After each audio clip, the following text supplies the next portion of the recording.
For years, people have talked about the coming housing market crash. But is it going to happen soon? People have been saying for years they're going to wait until this pending housing crash happens and then they'll buy.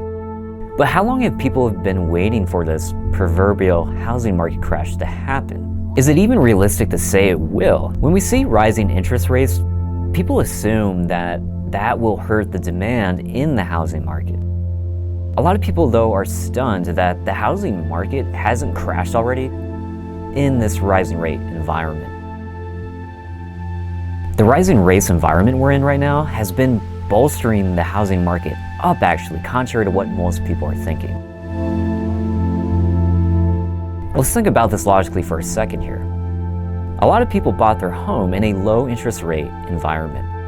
Ever since 2018, you were able to get a mortgage with an interest rate below 4%, then they went down to 3%, and then the pandemic brought it even lower due to quantitative easing from the Federal Reserve. Obviously now, we're in a high interest rate environment. As we can see here, we're approaching interest rates on mortgages in the 8% area here soon. This is the US MBA 30-year mortgage rate index. Back in 2020, when interest rates were around 3% or even lower, we saw the US homeownership rate spike up to 67.4%. So with where we're at right now with rates, it doesn't make sense for people to sell out of their mortgage they got so low of a rate on and buy into a new one with here soon over double the rate that they had originally. Where we're at right now with existing home sales, it's pretty low historically, as we can see here, which also demonstrates that people are holding on to their homes and don't want to go into a new high interest rate mortgage. US homeownership rates are still high across the country, as you can see right here.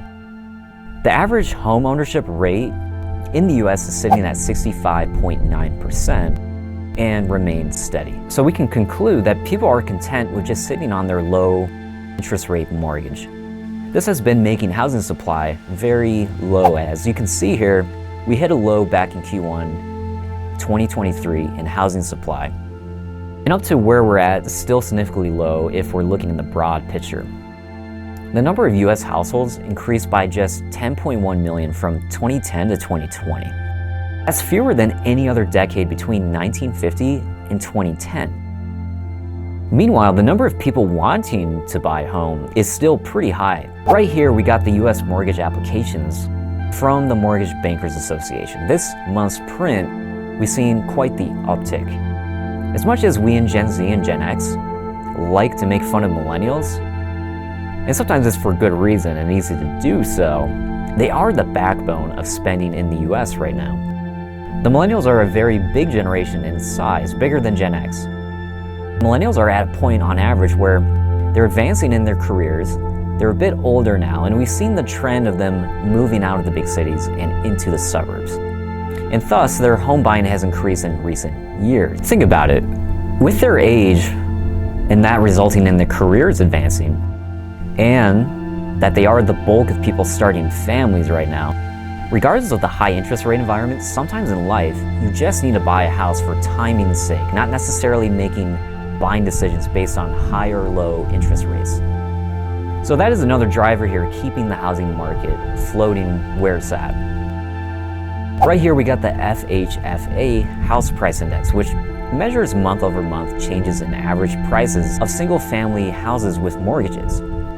Still showing strength on price increases here. Now when we overlay the historical statistical average mean on this chart, we're still sitting well above that. Unless we start to approach the mean going down, as a homeowner, I wouldn't be too worried about the value of my home going down in value, regardless of all the other factors I just mentioned driving the housing market up still. So after looking at these trends, it doesn't look like they're going to change here soon. The US inflation rate the last couple of months have been in an uptick again, and the Fed just said they're likely to make at least 1 or 2 more rate hikes in the near future. Now I'll be talking about the impact this could have on the economy as of large and on the markets on another video coming here soon. Until the Fed starts to lower rates, which as of right now doesn't seem to be anytime soon, we might start to see existing home sales start to jump again, since people will be more comfortable selling and buying a new home with a low rate. That's all I got on the housing market.